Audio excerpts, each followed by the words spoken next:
यहाँ पे तनाव भरा माहौल है, ऐसे में जीवन कैसा चल रहा है? जीवन तो शांति का है। आदमी डरा हुआ है। आदमी डर रहा है, इधर को आते में रोड पे को आते में डर रहा है। भाई घर कैसे चल रहा है? घर यह है कि बस जहाँ बस थोड़ा आधा निवाला खा रहे हैं, यहाँ एक खाते थे वहाँ आधा निवाला खा रहे हैं, और क्या। सर्वे जिस दिन हुआ था, जिस दिन बवाल हुआ था, जब से ये राड़ा हुआ है यहाँ पर, जब से यही सिस्टम है इस यहाँ पर। गिरा के बाहर का वो कस्टमर है, वो आने से थोड़ा डर रहा है कि पता नहीं क्या हो, मेरे साथ क्या हो जाए क्या नहीं हो जाए। डर किस बात का? अब वो ये डर तो किसी बात की, लेकिन फिर भी आदमी के अंदर अपना डर तो है ही। उत्तर प्रदेश का संभल इलाका इस समय पर खूब चर्चा में बना हुआ है, और चर्चा की जो वजह है वो है यहाँ की शाही जामा मस्जिद, जिसका नाम लेने पर भी इलाहाबाद हाई कोर्ट ने रोक लगा दी। इलाहाबाद हाई कोर्ट ने कहा कि शाही जामा मस्जिद ना कहें, इसे विवादित इमारत कहें या फिर विवादित मस्जिद ऐसा बोले, शाही जामा मस्जिद ना बोले। लेकिन ये सारी चीज़ें, कोर्ट का आदेश, राजनीति और प्रदेश की जो व्यवस्था, इन सारी चीज़ों से अलग मैं आज यहाँ के जो युवा हैं, जो यहाँ पे पढ़े लिखे युवा हैं, जो बेरोजगार घूम रहे हैं, उनके रोजगार को लेकर के और उनके एजुकेशन को लेकर इन सारे विषयों पे बात करूँगा। देखिए भाई साहब एक हमारे साथ बैठे, क्या नाम है भाई साहब का? सैफुद्दीन अंसारी। भाई सैफ भाई, मैं एक बात जानना चाह रहा था कि ये जो पुलिस की तैनाती है लगातार यहाँ पर, उसके बाद से जो यहाँ पे तनाव भरा माहौल है, ऐसे में जीवन कैसा चल रहा है? जीवन तो शांति का है। आदमी डरा हुआ है। आदमी आ नहीं रहा है इधर को, डरा हुआ है आदमी। वैसा शांति का माहौल है, कुछ नहीं है भाई। तो दुकानदारी कैसे चली? जिन दुकानों में आपने लाखों रुपया खर्च करके इतना सामान से भरा हुआ है, आपकी दुकान है ये? जी। ये मेरे भाई की बराबर वाली मेरी बिल्डिंग है। अच्छा। ये भी मेरी है, खैर हमारी ही दुकानें हैं। अच्छा, तो इतना लाखों का सामान आपने दुकान में भरा हुआ है, अब ये जो सामान भरा हुआ है तो इसकी बिक्री कैसे चल रही है? अब तो बिल्कुल ऐसी स्थिति होगी कि भाई लोग आ ही जा ही नहीं रहे हैं। हाँ, काम नहीं है, काम नहीं है। तो ऐसी स्थिति कितने महीनों से? डरा हुआ। कम से कम 24 नवंबर को सर्वे जिस दिन हुआ था, जिस दिन बवाल हुआ था, जब से ये राड़ा हुआ है यहाँ पर, जब से यही सिस्टम है इस यहाँ पर। दुकानदारी पूरी ठप है। ठप, गिराक नहीं आ रहा, काम तो खत्म है यहाँ से। कितने का माल फंसा हुआ है आप लोग? माल तो 20 लाख रुपए का, बहुत मोटी रकम फंसी।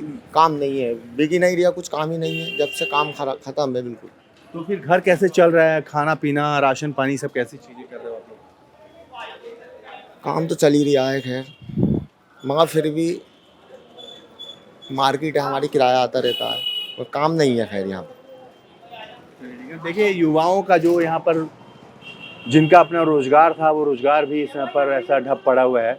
दुकानों में कोई आ नहीं रहा है खरीदारी करने के लिए, और हम यहाँ पे लगातार सभी दुकानदारों से बात करने की कोशिश करते हैं। भैया आपकी इलेक्ट्रॉनिक की दुकान कितनी पुरानी है? सर अभी 1-1.5 साल पुरानी है। अच्छा जी। तो 1-1.5 साल पहले व्यापार कैसा था? 1-1.5 साल पहले तो बेहतर था, अच्छा था, लेकिन अब जब से ये बवाल हुआ तो उसके बाद से थोड़ा डाउन तो हुआ। थोड़ा डाउन हुआ कि बहुत थोड़ा ज़्यादा अच्छा डाउन? खासा डाउन हुआ। मतलब बवाल के पहले जो सामान आपने लाया होगा, जो माल भरा होगा, वो जी, नहीं जी। निकला होगा? ना ना, वो नहीं निकला। जो हमारे हीटर बिकते थे जाड़ों में, वो नहीं बिक पाया, उस तरीके का सामान नहीं बिक पाया। तो आदमी डर रहा है, इधर को आते में रोड पे को आते में डर रहा। तो भाई घर कैसे चल रहा है? घर यह है कि बस जहाँ बस थोड़ा आधा निवाला खा रहे हैं, यहाँ एक खाते थे वहाँ आधा निवाला खा रहे हैं, और क्या। तो मतलब आधा निवाला आप चलो कुछ दिन तो सरवाइव कर लोगे, जी, लेकिन जी। कब तक इस तरह से चीजें चलेंगी? इसका कोई तो आप निवारण निकालोगे ना अब भाई। जैसे जैसे टाइम बदलेगा सर, जैसे जैसे वो बदलेगा, हो सकता है रौनक आ रही है दोबारा रोड पे, फिर दोबारा हो रहा है। पहले और बात थी, अब कुछ और है, अब ज्यादा माहौल बदल रहा है धीरे-धीरे। और धीरे धीरे बदल रहा है माहौल। हाँ हाँ। जी। तो ऐसा क्या अनुमान है कि मतलब कितने दिनों के बाद सारी चीज ठीक हो जाएंगी? इसका तो कोई अनुमान है नहीं, लेकिन जो दिन निकल रहा है वो बेहतर के लिए निकल रहा है, अच्छा निकल रहा है जो।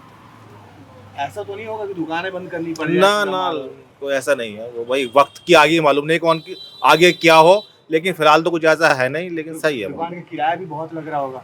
हाँ, किराया तो है वो देना ही पड़ता जी, वो देना पड़ता तो देना ही पड़ेगा। तो वो लोग जो लोग किराया लेते हैं, जी जी। उन लोगों के पास ऐसी कुछ बात आप लोगों ने रखी नहीं कि भैया आप किराया कुछ कम करें या माफ उनसे करें? ये है कि उनसे क्या हो तो वो कहते हैं कि बोले भाई हमारा भी तो यही कारोबार है, भाई उनका भी तो यही कारोबार है। बच्चों के स्कूल वगैरह बच्चों स्कूल जा रहे हैं, हाँ बस जा रहे हैं, बस ये है कि अल्लाह का शुक्र है, कोई ऐसी बात नहीं है। उनकी फीस वगैरह कैसे? फीस ये है कि अपना जैसे भी होती कर देते हैं, ऐसी कोई नहीं। तो इसके अलावा भी कोई कारोबार करते हैं आप लोग बाहर? ये है कि नहीं, हमारा तो यही कारोबार है, जैसे हाँ। जो दुकान है वही हमारा कारोबार है। तो यहाँ पे बिक्री अचानक से बिक्री असल में यहाँ जो ग्राहक या बाहर का वो कस्टमर है वो आने से थोड़ा डर रहा है कि पता नहीं क्या हो मेरे साथ, क्या हो जाए क्या नहीं हो जाए। डर किस बात का? अब वो ये डर तो किसी बात के, लेकिन फिर भी आदमी के अंदर अपना डर तो है ही। मतलब पूरे मार्केट में देखा जाए तो पूरे मार्केट में करोड़ों का नुकसान है। हाँ सर, इतना तो पूरे का संभल की मार्केट में देखा जाए तो ये बवाल के बाद तो बहुत नुकसान हो गई। जैसे मस्जिद है, मस्जिद में व्यवस्था जो बनाई गई है, एसपी साहब ने कहा कि यहाँ पर नमाज भी पढ़ी जाएगी और जो रंग खेलना चाहेगा, होली मनाना चाहेगा तो वो भी व्यवस्था बनाई जाएगी, सौहार्द बनाया जाएगा ताकि सभी लोग यहाँ पर बिल्कुल सौहार्द के साथ रह सकें। जी जी। तो आप दुकानदार हैं, तो जैसे आपसे भैया लेके आएंगे तो आप लोग रंग वगैरह भी लेके आएंगे फिर? नहीं, वो यहाँ पर नहीं बिकता रंग, हाँ हाँ। यहाँ पर नहीं बिकता है अच्छा जी, रंग यहाँ नहीं बिकता है। अच्छा। नहीं, डिमांड बहुत ज़्यादा है, लोग कह रहे हैं कि कई कुंटल यहाँ इस इलाके में आया है, जैसे रिपोर्ट्स वगैरह जो आई हैं उसमें कहा जा रहा है कि कई कुंटल रंग जो है तो आया है अभी इस क्षेत्र में। यहाँ के दुकानदार नहीं रखते रंग। अच्छा। सेवैया वगैरह आप लोग बेचते होंगे? सिवाई भी बाजार में बिकती हैं। जी जी बाकी माहौल शांतिपूर्वक चल रहा है? जी जी।